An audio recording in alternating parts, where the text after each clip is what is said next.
Кыргызстанга расмий делегация менен келип кетишиңизди сапар менен чыккан. Sizi resmi heyetinizle birlikte Kırgızistan'a bir kez daha davet ediyorum. Resmi ziyaretinizde bekliyoruz sizi. Aman esen жакшы болуңуз. Size de sağlık, sıhhat dileriz. Hoşça kalın. Taşlara geçelim. Өлкө башчысы Садыр Жапаровдун маалымат катчысы Эрбол Султанбаев Facebook баракчасына Түркия президенти Реджеп Тайип Эрдогандын Кыргызстандын башчысын узаткан видеосун жарыялады. Султанбаевдин айтымында кетер алдында Жапаров менен Эрдоган президенттин Анкарадагы сарайынын панорамасында жылуу маанайда баарлашкан. Видеодон өлкө башчыларды биринчи айымдарда коштоп жүргөнүн көрүүгө болот. Эрдоган Жапаровго панорамадан Түркиянын жаратылышын көрсөтүп, андан кийин автоунаага чейин узаткан. Кетер алдында Садыр Жапаров Түркия президентин Кыргызстанга иш сапары менен келип кетүүгө чакырды. Кече 9-июнь күнү президент Садыр Жапаров расмий сапары менен Түркияга барган, анда тараптар бир катар документтерге кол коюп, иш-чараларга катышышты. Анкара шаарында Кыргызстандын жана Түркиянын биринчи айымдары Айгүл Жапарова менен Эмине Эрдоган жолугушту. Өлкөбүздө расмий иш сапары менен жүргөн Кыргызстандын президенти Садыр Жапаровдун кымбаттуу жубайы Айгүл Жапарованы кабыл алганыма кубанычтамын.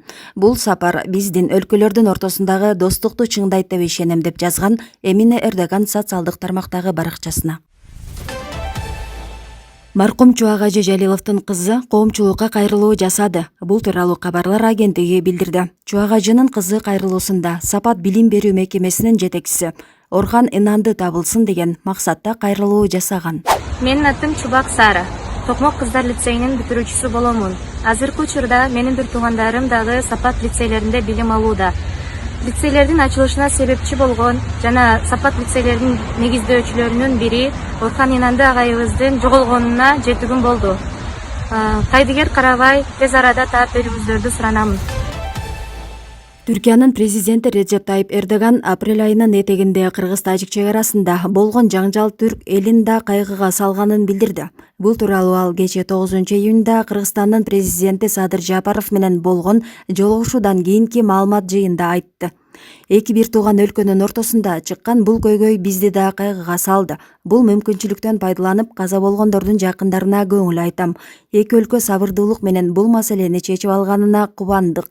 Эки кошуна мамлекет мындан ары да көйгөйлөрдү тынчтык жолу менен чечет деген үмүттөбүз, деди Эрдоган. Быйыл Кыргызстанда 5G технологиясын сыноо түрүндө ишке киргизүү пландалууда. Бул тууралуу кабар агенттигиндеги маалымат жыйында Санариптик өнүктүрүү министрлигинин алдындагы Байланыш мамлекеттик агенттигинин директору Талант Калыков билдирди. Анын айтымында 5G станциялары ден соолукка зыяны жок экендиги далилденген. Ал эми 4G байланышы бардык жерде сапаттуу иштебей жатат. Учурда кызмат көрсөтүү тармагында анализ жүргүзүүдөбүз, дейт ал. Ош шаарында июнь окуясынын 11 жылдыгы эскерилди. Ош шаардык мэриясынын басма сөз кызматынан кабарлашкандай, Ош окуясында каза болгондордун жана шейит кеткендердин эстелигине Куран түшүрүлдү. Энелердин көз жашы мемориалдык комплексинде болгон иш-чарада гүл чамбарлар коюлуп, 1 мүнөттүк унчукпай туруу менен эскеришти. Иш-чарага Ош шаарынын биринчи вице-мэри Замир Юсупов, министрлер кабинетинин Ош облусундагы ыйгарым укуктуу өкүлүнүн биринчи орун басары Бактыбек Алайшиев, Ош окуясында курман болгондордун жана шейит кеткендердин үй бүлөлөрү жана жакындары катышты. Мындан тышкары, шейиттер биримдиги, түштүк коголаңынын шейиттеринин өчпөс оту, бирдиктүү эл, Ош окуясынын дайынсыздары, Ош окуясында дайынсыз балдардын энелери, өчпөсүн коломто коомдук бирикмелерге шаар башчысынын атынан акча каражаты тапшырылган. Жогорку кеңештин экс-депутаты Исхак Масалиев коронавирус илдетине чалдыкты. Бул тууралуу ал Facebook баракчасына жазды. Масалиев илдет менен күрөшүүдө өкмөттүн кемчиликтерин айтты. Анын айтымында коронавирусту аныктоо анализдери жөнөкөй эл үчүн кымбатка турат. Коронавирусту аныктоо үчүн анализдерди тапшырууга 15 000 сом акчам кетти. Бул карапайым калкка оор келет. Өкмөт адамдарды вирус жеп баштаганда гана акысыз карайт экен. Анализдерди элге ыңгайлуу бага түшүрүү керек, деди Масалиев. Ал саламаттыкты сактоо министрлигинин статистикасында күмөн бар экенин кошумчалады. Кыргызстанда июндун алгачкы 10 күнүндө коронавирус жуктуруп алгандардын расмий саны 3939 киши болду. Бул аралыкта бейтаптардын арасынан 56 киши көз жумду. Акыркы бир суткада эле 5 киши жашоо менен кош айтышып, 494 адам ооруга чалдыкты. Бул тууралуу коронавируска каршы республикалык штаб маалымдады. Ооругандардын эң көбү Бишкекте катталууда. Чүй, Ош облустарында жана Ош шаарында да илдеттин жайылуу темпи күч. Жалал Абад жана Ысык Көл облустары оору көбөйүп бараткан аймактардын катарында. Талас, Баткен, Нарын дубандарында күнүгө 5-10 кишиден оору аныкталууда. Коронавирус катталган 2020 март айынан бери Кыргызстанда бул ооруга чалдыккандардын расмий эсеби 108.667 кишиге жетти. Алардын 1861 көз жумду, 102 миңдейи сакайды. Көз карандысыз медиктер ооругандардын жана өлгөндөрдүн саны мындан алда канча көп болушу мүмкүн экенин божомолдошот. Алар муну ооругандардын баары эле доктурга кайрылбай, расмий каттоого алынбай жатканы менен түшүндүрүшүүдө. Өлкөдө 2021 мартынан Кытайдын жана Орусиянын препараттары менен эмдөө башталган. Вакциналардын алгачкы партиясы түгөнүп, кезектегисин алып келүү иштери жүрүүдө. Андан тышкары Кыргызстан Дүйнөлүк банк берген 20 миллион доллардын 17 миллионуна миллион доза вакцина сатып алганы жатат. Бишкекке өзбек автобустарынын биринчи партиясы келди. Алар шаардыктарды тейлейт. Бул тууралуу Бишкек шаардык мэринин милдетин аткаруучу Бактыбек Кудайбергенов билдирди. Анын айтымында жалпы 50 автобустун келүүсү күтүлүүдө. Азыр бизге өзбек өндүрүшүндө Isuzu маркасындагы 21 автобус келди.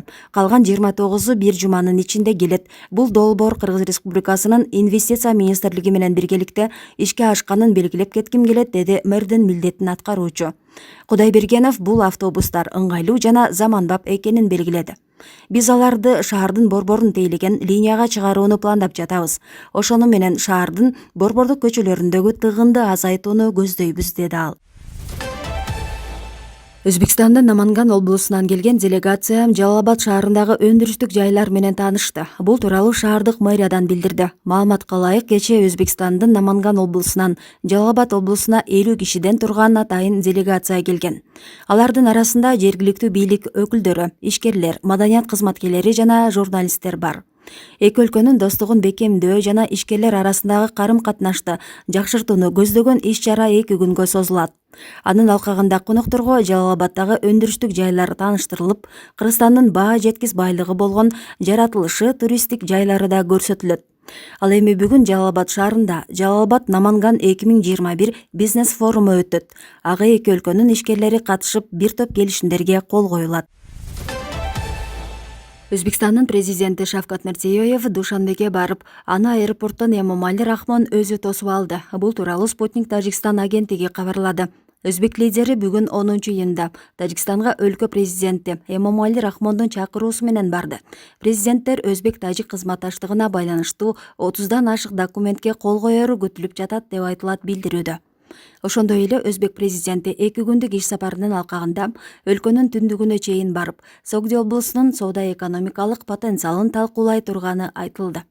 Буга чейин Тажикстан менен Өзбекстан жүргүнчү жана товарлардын жүрүү маршруттарын жөнөкөйлөтүп, Тажикстан аркылуу Кытайга автомобиль каттамдарын активдештирүүнү пландап жатканы айтылган.